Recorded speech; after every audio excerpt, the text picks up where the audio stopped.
O homem sempre fez perguntas, desde o início de sua existência. A doutrina espírita nos oferece as reflexões que podem nos ajudar a compreender melhor a nossa vida, o nosso passado e o nosso futuro. Está começando mais uma edição do programa Vida em Foco. Fique conosco!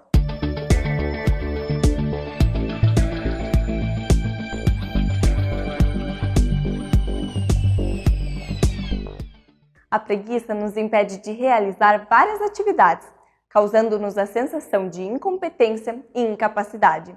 Como seres em evolução, devemos lutar contra este mal para que possamos alavancar nosso progresso espiritual. Preguiça é o tema que Marcelo Collin irá comentar na entrevista desta edição. Hoje, no A Vida em Foco, você vai ver também curiosidades, crônica, o quadro Espiritismo Esclarece, com as dúvidas de nossos telespectadores, e fechando o nosso encontro, mais reflexões sobre a doutrina espírita e os ensinamentos de Jesus. Acompanhe agora a crônica da semana. A composição da humanidade é bastante heterogênea. No mesmo contexto social vêem-se homens honestos e desonestos. Certas criaturas possuem genuína bondade e retidão de caráter. Embora submetidas às maiores tentações, mantêm um padrão ilibado de conduta. Outras pessoas passam a vida cometendo desatinos. Entre a mesquinharia e a perversão, constituem um peso para os seus semelhantes. Já uma boa parte dos seres humanos segue ao sabor das circunstâncias. Não apresentam nem vícios, nem virtudes em nível acentuado. Indecisos e titubeantes, são influenciáveis e oscilam entre a dignidade e a indignidade. Muitas vezes o contexto social é invocado para explicar essa disparidade de comportamentos. Afirma-se que o meio influencia decisivamente o caráter. Trata-se de uma verdade, mas não uma verdade absoluta. Quem é educado em um ambiente nobre tem mais facilidade para seguir o caminho bom. Cercado de exemplos saudáveis, pode apoiar-se nesses mesmos exemplos. Já quem nasce em um lar desequilibrado enfrenta maiores dificuldades. Para erguer-se e caminhar no bem, conta praticamente apenas consigo mesmo. Contudo, o ambiente não é determinante. Com frequência, uma família composta basicamente de seres honrados amarga a presença de um criminoso em seu seio. Do mesmo modo, de antros de perdição, não raro, surgem criaturas virtuosas. Na realidade, tais discrepâncias somente encontram sua explicação nas leis de reencarnação e de causa e efeito. Na conformidade dessas leis, os espíritos encarnam infinitas vezes até consolidarem a sua evolução. Eles são responsáveis por seu destino, cada qual elaborando o seu caminho e seu caráter. Não há injustiças, também não há privilégios. Os homens verdadeiramente sábios e bondosos construíram-se assim ao longo do tempo. Muitos são os espíritos mais antigos e experientes que vêm para exemplificar o bem para os irmãos mais jovens. Mas o mero passar do tempo não justifica o acúmulo de virtudes. O relevante não é ter vivido bastante, mas ter vivido bem. Séculos de vícios e loucuras não dignificam ninguém. Cada homem e cada mulher são herdeiros de si próprios. Equilibrado ou desequilibrado, generoso ou mesquinho, ele é hoje o resultado de suas vivências e escolhas. A vida trata de providenciar as experiências necessárias para corrigir e encaminhar os mais endurecidos. E essas lições podem ser bem dolorosas. Em face de uma criança recém-nascida, muitas vezes surge a indagação: o que é que veio fazer na Terra? Quem se esconde sob essa aparência frágil e pequenina? Uma certeza é possível. A existência que se inicia constitui natural desdobramento de muitas outras que lhe foram anteriores. A bagagem de hoje, ou de sombra, aliás, a bagagem de luz e de sombra que a criança traz em seu íntimo, constitui projeção de seu passado. Renasceremos inúmeras vezes. Está exclusivamente em nossas mãos decidir que herança levaremos conosco no decorrer dos milênios. Nossos atos e decisões atuais influenciam o nosso futuro. Ciente dessa realidade, rompamos com o que há de velho e ruim dentro de nós. Miremo-nos no exemplo de Jesus e plantemos em nosso ser sementes de dignidade e de compaixão. Empenhemo-nos em ser pessoas melhores, maravilhosas. Com o tempo, nossos esforços serão coroados de êxito. E o maior beneficiado seremos nós que passaremos a desfrutar de uma paz que nada jamais poderá perturbar. Preguiça é o tema da entrevista de hoje com Marcelo Collin. Acompanhe! Olá, que bom que você está conosco. Esse é o programa Vida em Foco, esse é o quadro de entrevistas. Meu nome é Lúcio Razeira e eu estou acompanhado do meu querido amigo Marcelo Collin. Marcelo é médico e vai falar conosco hoje sobre preguiça. Eu tenho certeza que você não é preguiçoso, eu também não sou, mas a gente vai falar sobre isso, né, Marcelo? Se você fez o esforço de vir assistir o programa, né? Seja na TV, seja depois. Já não é tão preguiçoso, não é tão preguiçoso. Mas se estiver vendo em casa, embaixo das cobertas, talvez seja um pouquinho. Dá uma preguiça só de pensar na preguiça. Dá, né? Marcelo, como distinguir preguiça de cansaço?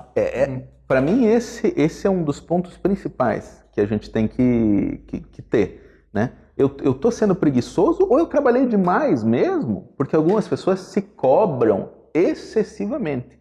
Consideram que cada momento que elas não estão num determinado trabalho, elas estão sendo preguiçosas. Então tem também um preconceito aí que precisa ser vencido. Algumas vezes você está cansado, né? Os espíritos, né? Então o livro dos espíritos é o principal livro da obra espírita, né? Ele que trouxe todos os pilares.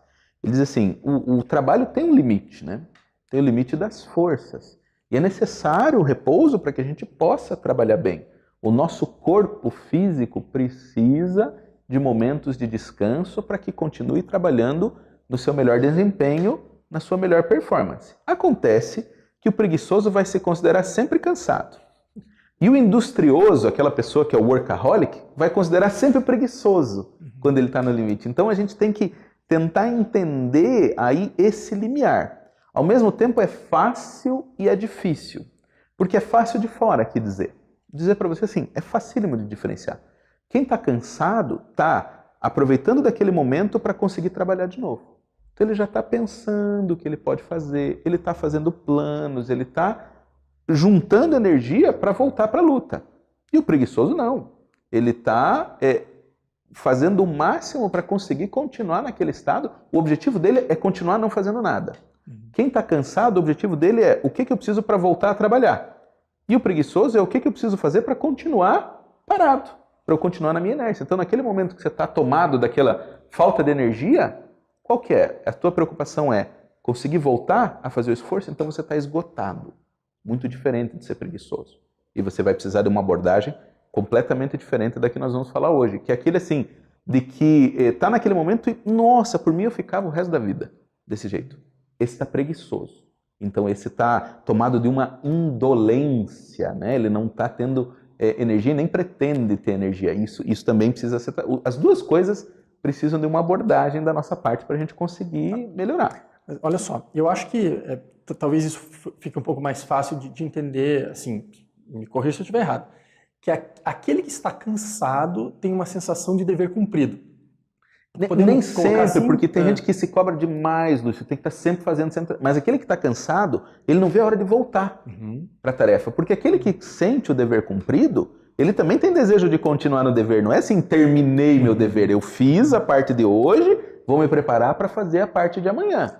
Mas de certa o dever forma... cumprido não te libera da responsabilidade. Mas de certa forma a sensação não é de culpa. Não é de culpa. Mas talvez o preguiçoso sinta? Não, o preguiçoso frequentemente não se sente culpado por estar sendo preguiçoso. Ele não percebe. O preguiçoso, ele tem que tomar muito cuidado com a preguiça, porque a preguiça vai destruir a sua autoimagem. Só que por meio de uma culpa silenciosa. É uma culpa que não é manifesta. Se a pessoa está se sentindo culpada, provavelmente ela é industriosa. Ela está esgotada, está trabalhando de um jeito errado, está trabalhando demais e está se sentindo culpada de ter que parar um pouco e de não conseguir continuar.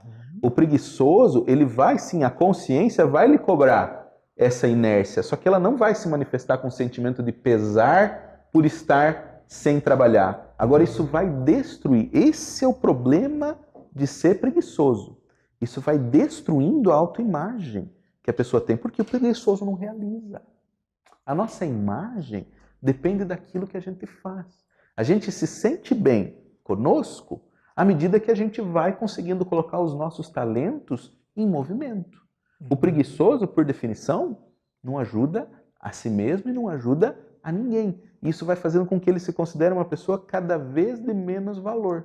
E daí você junta àquela preguiça esse sentimento de que ele não vale nada e que, portanto, ele não é capaz, e daí as coisas vão se alimentando de um ponto de vista negativo a ponto de paralisar as perspectivas espirituais de algumas pessoas nessa existência. Nossa, Marcelo, mas então a preguiça é muito mais séria do que a gente imagina, né? Ela Não é só, então com preguiça, é algo, é um problemão, na verdade. Tem pessoas, né? que botam em risco a sua encarnação Por porque preguiça. entram nesse ciclo de preguiça, não realização e sentimento de incapacidade e depois não conseguem sair.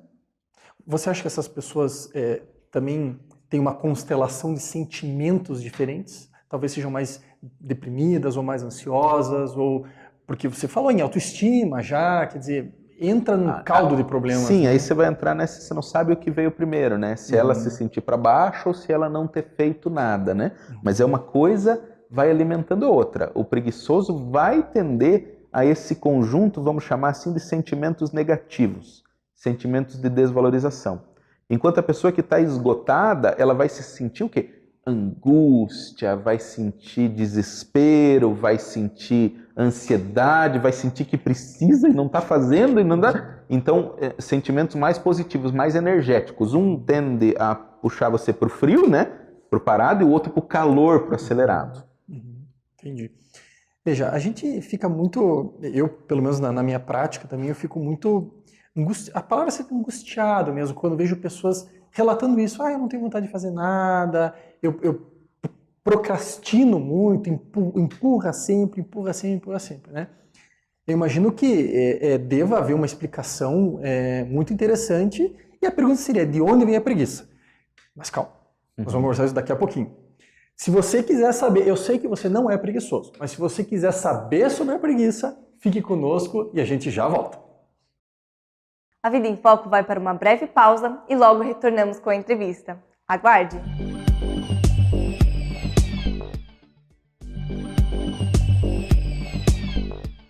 Retornamos com o segundo bloco de entrevista. A Vida em Foco traz hoje o tema preguiça, com Marcelo Colli. Não perca! Estamos de volta com o nosso querido amigo Marcelo, falando sobre preguiça. Nós só estamos falando de preguiça por falar, porque eu sei que ninguém aqui no estúdio, nem o Marcelo, nem eu, é preguiçoso. Marcelão, da onde vem a preguiça, meu amigo? Diga lá.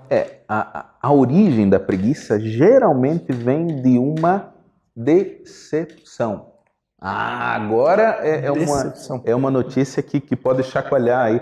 Então, se você sofre assim com aquela coisa da falta de energia, conhece alguém que sofre, leve essa pessoa a pensar um pouquinho sobre se ela não tem uma decepção no passado dela. Transtorno por decepção, assim, a pessoa está sofrendo por uma decepção. Explico, né? Você estava tentando fazer alguma coisa, se esforçando, dando o seu melhor, né? Você em casa, você gastou a sua energia, você trabalhou, sonhou, planejou, deu o seu melhor e, de repente, as coisas não saíram como você esperava. Resultado assim, os outros não te compreenderam, você dependia de alguns fatores externos e eles não confluíram da maneira esperada, ou você acreditou mesmo que estava mais potente do que, no fundo, você tinha energia, tinha condição, tinha capacidade de fazer. O que acontece? Uma decepção. Lúcio, não consegui realizar aquilo que eu esperava. E a partir dali eu começo a ficar hesitante, né? Então é diferente de ser exitoso, né? Exitoso é aquele que teve êxito, que fez muito bem. Então, ou você fica exitoso, se sente mais capaz para seguir adiante, ou você pega aquela marca e ela te golpeia muito fundo e você, então não vou fazer. Porque se eu faço dar errado, se eu dei o meu melhor, se eu fiz a minha energia e não funcionou, então eu não vou mais fazer. E a partir dali, você talvez vá tendo outras pequenas decepções, menores até, mas porque também você já não estava se sentindo muito capaz, muito competente, estava se sentindo um pouco inseguro para fazer e também daí não foi dando certo as outras coisas, você vai então não vou fazer nada. Então daí você vai tendo aquela coisa que vai te enlaçando em volta de você, vai te prendendo. E é muito interessante, porque é a sensação de algo que te prende de fora. É o que as pessoas dizem. Eu estou na cama, eu sinto que as cobertas estão me prendendo, que a cama me segura. É diferente, sabe, de uma sensação que é dentro de você, que eu não consigo sair. É algo que está me segurando. Então foi uma experiência. Foi algo que aconteceu fora, o golpe veio. De onde eu estou tirando isso? Está no livro Conflitos Existenciais, da Joana de Ângeles também. Ela traz lá o capítulo intitulado A Preguiça. Então, um golpe desse que a gente recebeu e não conseguiu trabalhar adequadamente, seja porque a gente já estava fragilizado, ou porque a gente não buscou um apoio em algum lugar depois de ter tomado aquele golpe, pode nos levar nesse sentido. Marcelo, vou complicar um pouco aqui. A gente está brincando de preguiça, né? Brinquei um pouquinho, mas confesso que fiquei muito preocupado, sabe? E se esse golpe vier na infância? Esse golpe pode acontecer na infância, na adolescência, né, ou na idade mais adulta. Na infância, a gente costuma ter mais recursos para lidar com ele. Por quê? Porque a criança, de algum modo, ela manifesta mais esse golpe que ela recebeu. Então, e a gente está prestando atenção nas crianças, porque ela muda subitamente o comportamento dela. Mesmo que tenha dificuldade com os pais não percebem, vai ter um professor que percebe, vai ter alguém que percebe e frequentemente consegue dar um suporte um pouco mais. Esse golpe parcialmente trabalhado pode ser reforçado em um golpe posteriormente e ele ser muito mais doloroso do que parecia ser naquele momento. Mas frequentemente a preguiça mesmo vai vir a partir de um golpe que a gente tomou já na idade adulta e daí sofreu em silêncio aquilo. Uma coisa que a gente não deve fazer quando sofre golpes da vida é guardar só para nós isso. Às vezes a gente nesse senso de autossuficiência, de capacidade de eu vou conseguir, eu vou superar, não comunica e daí não recebe reforços que são importantes para a gente conseguir uma linhazinha que nos puxe, que nos tire daquilo. É também o orgulho que nos faz não querer buscar ajuda dos outros frequentemente. Mas era essa a pergunta. Isso é uma manifestação de orgulho clara, assim, né? A gente não... Até porque você perde a oportunidade de trocar conhecimento com outra pessoa e ver que talvez o seu problema não fosse também tão grande assim. Exatamente. Então você vai passar aquilo por outras medidas, por outras balanças, por outras réguas, vai ter outras ideias. Então mesmo que todo mundo considere que foi uma super equívoco da sua parte, todo mundo vai te dar outras ideias de como fazer diferente, ou outras oportunidades da gente refazer aquilo e fazer aquilo melhor. Então, a gente tem que cuidar de nós mesmos quando a gente recebe esses golpes e tem que tentar reconstruir esse nosso caminho. A gente tem um minutinho e pouquinho ainda. Vamos para a terapêutica, então, né? Como resolver? Sei que um minuto é pouco, mas... E aí? Então, você está tomado por aquela preguiça. Vai ter que ser primeiro no golpe da vontade. Tem que ser golpeado na vontade. Você tem que... Eu não quero, mas eu vou. Você vai pôr a vontade sobre aquela sensação física de preguiça, do amolentamento, né? Então eu vou. E comece a fazer coisas. Nesse caso, eu acho que é extremamente valioso se juntar a grupos que fazem tarefas de caridade. Porque se você vai sozinho, você já está com dificuldade de começar. Então se junte a um grupo de pessoas que tem o hábito de fazer algo de bem e vá com eles. Vá fazendo dentro das suas condições e comece a modificar isso. E depois vá trabalhando esse teu valor como pessoa, né? Vá trabalhando. Abra esse trauma passado, tente comunicar com alguém e vá tentando consolidar melhor aquela ferida, aquilo... Uma mala de pedra que você deixa para trás e que vai te permitir caminhar com muito mais agilidade. A resposta é rápida, é mais rápida do que as pessoas imaginam. É muito mais fácil de tratar do que outros transtornos emocionais que a gente possa ter. A preguiça é uma boa oportunidade da gente deixar isso para trás e seguir adiante. Para a gente encerrar, então, você comentou sobre a Joana de Ângeles, ou a literatura que você consultou, né? Repete só para quem está em casa então, guardar essa o livro chama-se Conflitos Existenciais, Espírito Joana de Ângeles, o médium Edivaldo Franco. Né? O Centro Espírita perto da tua casa deve ter o livro sem dificuldade para conseguir emprestar ou comprar. Ok. Bom, excelente. Nossa, Marcelo, muito, muito obrigado mesmo. Mais uma vez, o nosso agradecimento por você estar aqui conosco. Lembrando que A Vida em Foco é um programa que também está vinculado no YouTube, então você pode procurar todos os outros programas já gravados. Você nos acha nas redes sociais, A Vida em Foco. Você pode também colaborar com o nosso programa escrevendo para contato@vidaemfoco.com.br. Mais uma vez, muito obrigado. O programa ainda segue e até a próxima. Chegou o momento de você esclarecer as suas dúvidas sobre assuntos do cotidiano através da doutrina espírita. Fique agora com o quadro O Espiritismo Esclarece. Vemos várias imagens de Jesus Cristo com diferentes traços e cores, sendo uma curiosidade de muitos qual seria a fisionomia dele enquanto encarnado na Terra. No livro Há 2000 anos, escrito pelo Espírito Emmanuel através da psicografia de Francisco Cândido Xavier, conhecemos a história de Públio Lentulus Cornélius, o próprio Emmanuel em outra encarnação como senador romano, no qual narra o encontro que teve com Jesus, ocasião em que faz a seguinte descrição: diante de seus olhos ansiosos está cara personalidade inconfundível e única.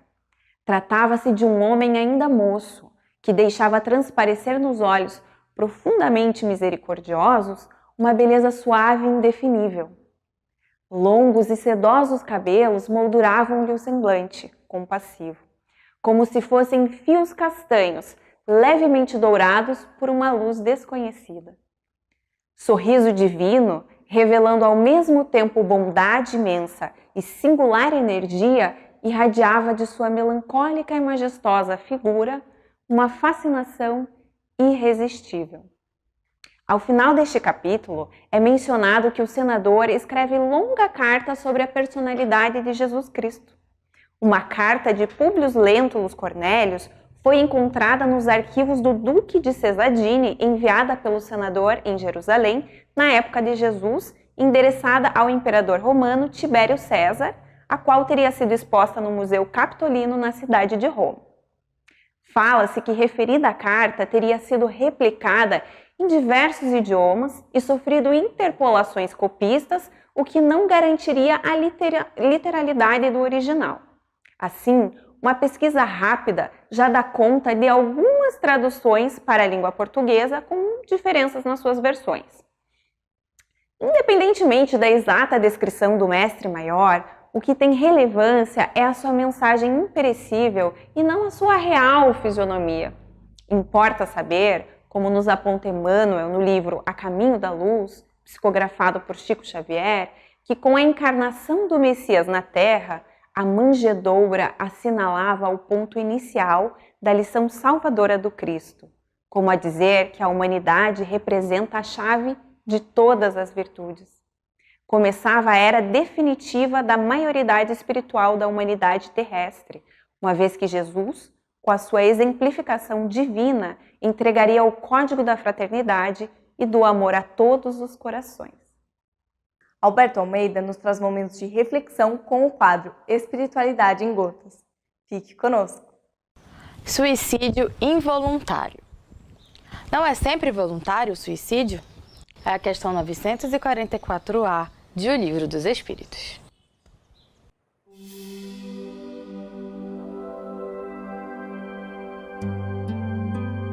Espiritualidade em gotas. O transtornado mental que se mata não sabe o que faz. Foi a resposta dos guias da humanidade.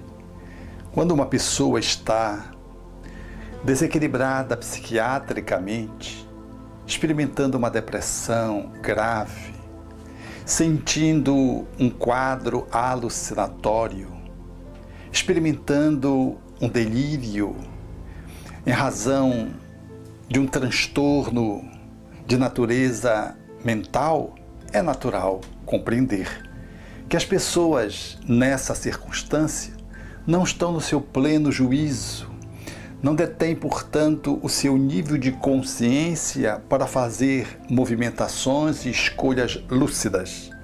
E quando optam pelo suicídio, quase sempre o fazem motivadas por questões que não são a destruição da vida, mas subtrair-se a uma agressão, saltar de um prédio achando que vão voar, ingerir substâncias achando que vão matar, o Satanás que está na garganta, e assim variam as múltiplas motivações que fazem com que uma pessoa faça uso de uma atitude destrutiva, não para destruir-se, mas para destruir algo ou viver algo que não corresponde à realidade em que a pessoa está inserida.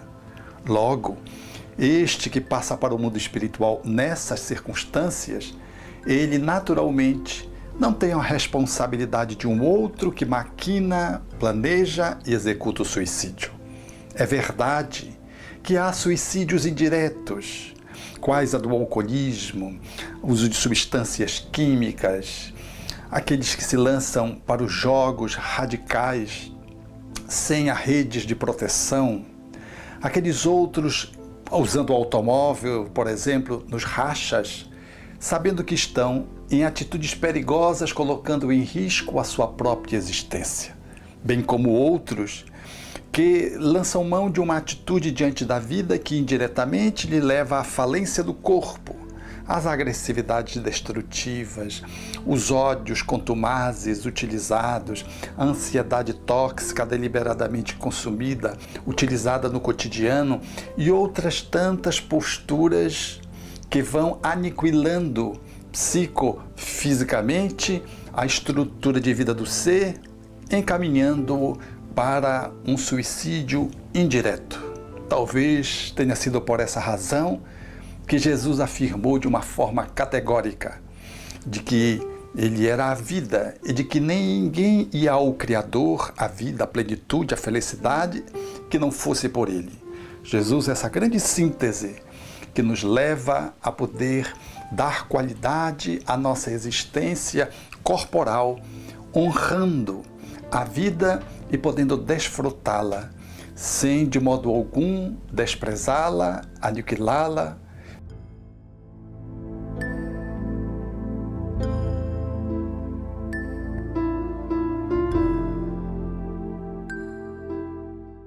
A Vida em Foco volta na semana que vem com mais novidades. Agradecemos todas as participações que nos ajudam a construir e a melhorar o programa.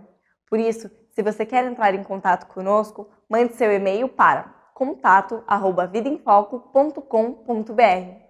Se você perdeu alguma edição anterior do programa, acesse o site www.avidaemfoco.com.br.